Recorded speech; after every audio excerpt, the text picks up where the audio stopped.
This is Oscar Bevis for the Stomping Ground, powered by Wow Hydrate and available on DAZN. Teddy, thanks for giving me some of your time, and happy birthday for Monday as well. I know that because you share a birthday with me. So happy birthday. Did you have a nice day? Yeah, I was with my family and my grandchildren and my children, my wife, and nothing's better than that. And my grandchildren wrote me beautiful cards and gave me beautiful love, as they always do. So yeah, it was a happy birthday, and I'm blessed, and happy birthday to you. Thank you, my friend. Let's move on. LA. Terence Crawford, Israil Madrimov. Riyadh season's first card outside of Riyadh. Their takeover of America has begun. Just how good is this Riyadh season involvement in boxing? Well, it may have saved boxing. Boxing was becoming less relevant in this sport. That's, for me, I've been in it 50 years, so it's the greatest sport in the world. But just historically speaking, boxing been around longer than any other sport. Maybe the marathon, maybe is up there, but longer. Nobody punches you in the face when you run in 26 miles, and it is a tough conquest to handle. But boxing has been around since the caveman days. I mean, you go back 2,000 years, and they look on the walls in some of these caves, and you find sketches of fighters. I mean, so this sport's been around a long time, and it's survived. And it survived because it pits one man against another to find out what they are. You know, not what you think they are, but what they really are. And there's not too many places you can go to find out what a person truly is. And you see actors from Hollywood and other people often show up at big fights. And I always have a theory on why they show up and get ringside, because they want to really be able to see firsthand the roles that they've been pretending to play. They want to, and I'm not knocking them. I'm not knocking them because I give them credit for that. But they want to see firsthand what these warriors, what these great Vikings, so to speak, samurai, if you will. What makes them tick?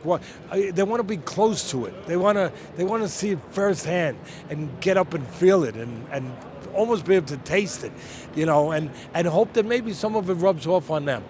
That they see something, because I always say the great fighters are teachers, because they teach us that you can go further than we think we can go. You can always go a little further because they do it. They do it. They do it. They're like the great discoverers, that we've had in this country and around the world, where they go further to discover something, and if they didn't have it in them to go further, they never would have discovered that. That guy named Columbus, if he didn't keep going when it looked like the world was going to end, we wouldn't have found out that the world was round, And to me, these great fighters, that's what makes them really special, is that when they get to a place that looks like a dead end, looks like a wall, they go past that wall. They go on. They say, no, it's not flat. I'm going to keep going. I don't care if I fall off the end of the earth, but I'm going to find out if it is the end of the earth. And I am going to go further. And they teach us that we can go further. And I think that's the greatness of boxing. And that a lot of people maybe, I hope in some ways that I could have articulated in a way it makes sense to people. But for me, for 50 years, it makes sense. And right now, what's going on and what's been going on the last year, or a little under a year, with Turki Al-Sheikh, he is making this great sport again, relevant again, and where people had sort of stepped away from it in a way where you didn't have the best guys fighting the best guys. You weren't satisfying your bosses, and your bosses are the public, the consumer. Without them, you're out of business. They weren't satisfied, and by not satisfying them, they weren't doing a service to the sport, to the brand. They were letting people forget how great it was, because all they were doing was building their fighters up with A's fighting the B side, A's fighting the C side, just because they wanted to continue to have their deal with the network where they were getting paid, and build their guys up to big fights, and then throw you a bone. But there was no consistency, and the fans were getting tired of it. and a lot of numbers were dropping. UFC was kicking their, you know what? They were. They were kicking their, I'll say it again, people don't like to hear. Well, if I know it to be the truth, I'm going to freaking say it. And they were kicking their butt, and it was a simple formula. It was Dana White putting top guys with top guys. Not complicated, not complicated. And Turkey Al-Sheikh is using that same formula. And he's had the resources, obviously the money, the reason, but also the passion. I really believe the guy has a passion for the sport and for the fighters. He really does. And because of that, he has given us the fights that we weren't getting. And the sport is healthier right now. And, you know, if you were a detective and you were trying to break down some kind of situation and figure it out, you would go by a pattern. You would say, okay, this has the pattern of this guy who does his work this way. I think we know who it is. You know, we're going to go and knock on his door because this is the MO. This is how he does things. Well, Turkey Al-Sheikh, his pattern, his handprint on this sport is just one way. His fingerprints are easy to recognize, very easy. If you got fights going on that before couldn't be made, it must be Turkey Al-Sheikh's handprints. It must be his fingerprints. It must be his show. It's that simple. That people say, well, what's separate? Just look at the fights that you wanted to see and you weren't seeing, and if you're seeing them, well, guess what? You don't need to go under a microscope and figure out the handprint. I can tell you right now, the fingerprints belong to a man named Turkey Al-Sheikh. And again, it's a simple formula.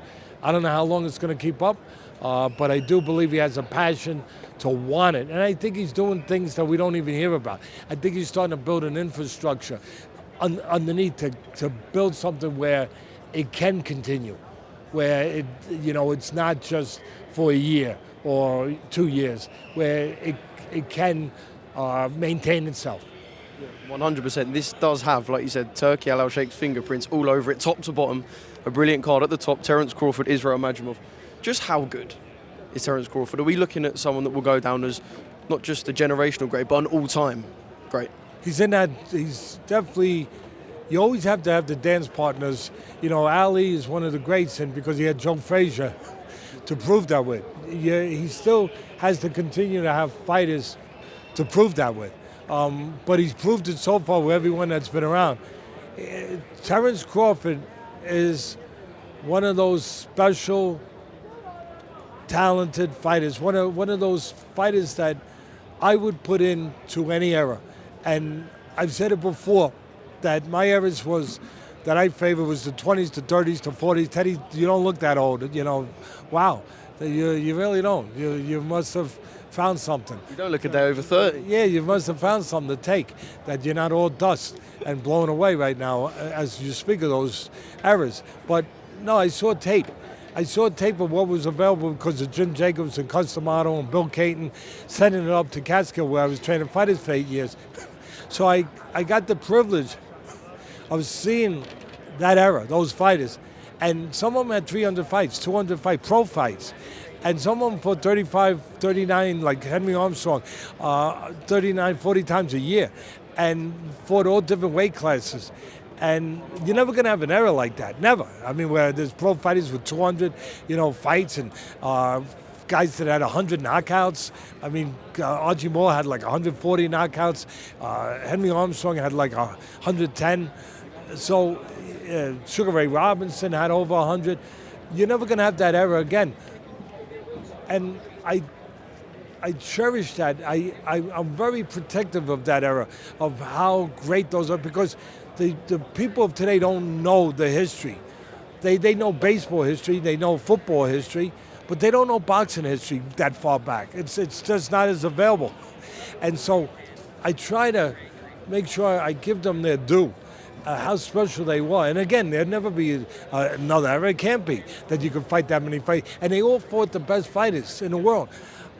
So there's not many people from the newer eras that I could say with full confidence that I could fit into those eras. Crawford, I could say with full confidence.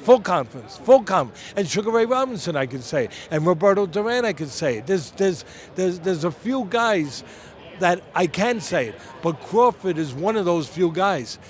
He is special not only because of his athletic ability, his the physical gifts that has been bestowed on him by his parents, genetics, by God, and technically solid. His people have done a real great job, his training team, but mentally he's superior to everyone. I said this earlier, that Customato, my mentor, used to say, Teddy, the real special ones have what they call supreme confidence, where you really, truly, truly believe down to your toes that no one can beat you. Really. And it's hard to beat a guy like it. And Cuz said, I only saw two guys with that, Sugar Ray Robinson and Muhammad Ali. And I actually put Crawford in that category, that he doesn't believe anyone could beat him.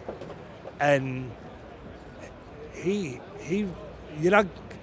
it's going to be awful hard to change his mind. Very hard to change his mind. And one of the things on the mental level that connects so well with his physical abilities is that he is able to see things. He is so icy cold. He can see things in that ring that others see a little later. He sees it right away. There's some people don't see, period. But if they do, they see it a little. He sees it just a little before someone else. And that's what makes his timing so special. Customato used to say to me, you want to get a fighter so calm. And now very few people get this. Now this is going to sound a little extraordinary, and it is, because we're talking about extraordinary people. But Cus used to say to me, smartest guy I knew in boxing, his whole life was boxing, he would say that the real special ones actually are so calm and their vision is so clear, an x-ray, that they see a twitch of a muscle a tenth of a second before that muscle acts and throws the punch. I believe if that's true, I believe Crawford is that guy. That's how good he is. That's how special he is. The proof's in the pudding: 40 fights, 40 wins, a 3-weight world champion, and like you said, an all-time great. One more question before I let you go. I appreciate you giving me some of your time. Riyadh season have been big on the heavyweights. We've got 2 brilliant fights on this card. We've got the rematch of Alexander Usyk and Tyson Fury in December. But first, Riyadh season, London. Daniel Dubois versus Anthony Joshua. How do you see that fight, Teddy? Dubois has turned the corner. He has become a real pro. In the Joyce fight, in the fight against Usyk, he broke down mentally. That's all I'll say. There was a low blow in that fight, controversy with Usyk, but at the end of the day, he broke down. And then he came back against Miller, and then Herjavec, and he redeemed himself. He became a pro. Yeah, I know he had a bunch of fights already, and he had a pro license and all that stuff, but no, he became a pro. He won a victory over himself, the most important opponent in the world, the toughest opponent in the world. He taught himself, showed himself that he could rely on himself. He could trust himself, and he could behave like a fighter, not just fight like a fighter, behave like one. And that is the essence of a fighter. That is the most important thing you have to have, especially at this level. And that is so, that is why he now can fit into any big fight. But there's one thing that he does have to improve on, and that is his defense. He willed himself to knock out Herjavec. He walked through those punches. He showed that he had become that pro I talk about, that he redeemed himself as a man, that he can live with himself now. That fight was about him living with himself, that last fight against Herjavec and against Miller. But he went and he walked through those punches for 2, 3, 4, 5, and broke them down, instilled his will, instilled his physicality on him, and took all kinds of punishment, and just, he was like, it was like raindrops hitting a windshield. It was just, didn't matter, it was splashing off. And that, I was very impressed, and I was impressed with his people that they got him to that, and he got himself to that place. But he cannot do the same thing against Joshua. Joshua punches too accurate and too hard with the right hand. Joshua's in a good place now, mentally, and of course technically with Ben Davison. And if he is going to expect to take the same punishment and walk through it, to what I'm talking about right now, and walk through it those first few rounds, it ain't happening. It ain't happening. So unless they've coupled what they've done on the mental side, where they've improved tremendously, unless they improve on the technical side and have done something to improve, to avoid those punches, especially early on, but throughout the fight, unless they've done that, no, he's gonna. I'm not even gonna say it's gonna be a long night. It could be a short night. In that case, so that's up to them. That they recognize that, I think they do, and that they've done something because they didn't. It's not like they had a lot of time to do it, but it had to be done, and we'll find out if it was done.